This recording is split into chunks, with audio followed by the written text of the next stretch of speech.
Hello, clever people, and welcome to my review for I, Tonya.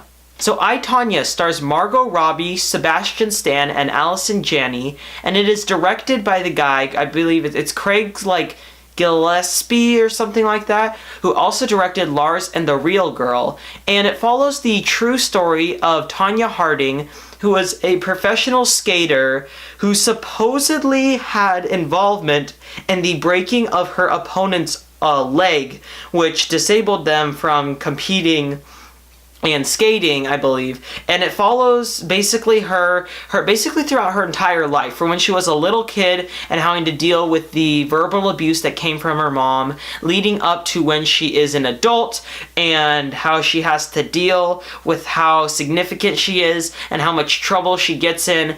And it follows sort of the crazy story of her life. It's really a very obscure story that feels like it was written by a director. This doesn't feel like something that happens normally in real life, but because it is such a crazy story, of course, filmmakers wanted to make a film about it, so we have I, Tonya.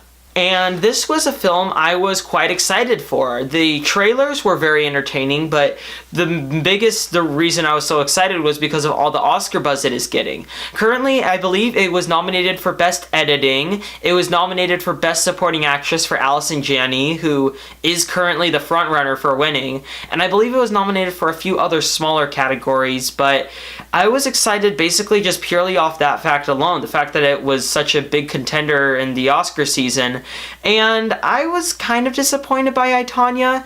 The film is not incredible or anything. It's nothing that's really noteworthy, and I don't really see why it's getting so much praise, but I would say that it is an entertaining movie. The issue is tone, because the movie tries to be a very sad drama at times, and then it tries to be sort of this really cool movie with a lot of rock and roll music from like the 80s or late 80s as she is, going through all of the crazy events that she's going through. And it's basically trying to be really entertaining because it also has like a mockumentary style to it where it's not real interviews from the real people who went through it, but they had the actors sit down and say lines, and it was structured like a documentary, which was entertaining to watch. The issue is the movie also has a lot of scenes of just quiet, where there's not rock and roll music playing in the background. And I'm not saying that a movie like this shouldn't have quiet moments, it's just the issue is that whenever they had a scene like that, it completely broke the rock music vibe that they had going for it. And the movie tonally just kind of feels tired because it's constantly switching between two different tones that they're trying to make happen as often as they can, but the thing is they're two very contrasting tones, so it makes the film as a whole feel very messy. But I can say when this movie works, it very much works because it is very entertaining. It's got like a 2-hour runtime, and I was not thinking about the runtime while watching the movie. And when it was over, I'm like, wow, it's over already. It goes by really, really quickly because this is a really entertaining story to watch, and the way that it's told is very entertaining. It's edited really well, which is why it was nominated for Best Editing at the Academy Awards, and there's good reason for that. And of course, the performances are incredible. Margot Robbie was nominated for Best Lead Actress, Allison Janney for Best Supporting Actress, and both for very good reason. They gave really good performances.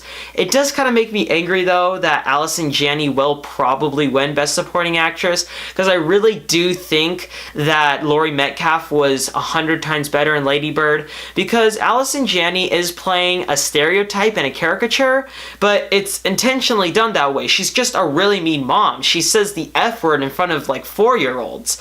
It's just, she's painted that way, and they kind of overdo it at times because there's a certain scene at a dinner table where they get really angry at each other, and she does something that feels so unrealistic, and that wasn't her fault, that was the script's fault. It's just that she wasn't a very complex or deep character, and Laurie Metcalf played the ups and downs of being a mom out so well. And honestly, I think Margot Robbie did better than her. Margot Robbie in this movie, to me, was the one to write home about. There's a very special scene where she is sitting in front of a makeup room, and she's like crying, but she's trying to get herself to smile.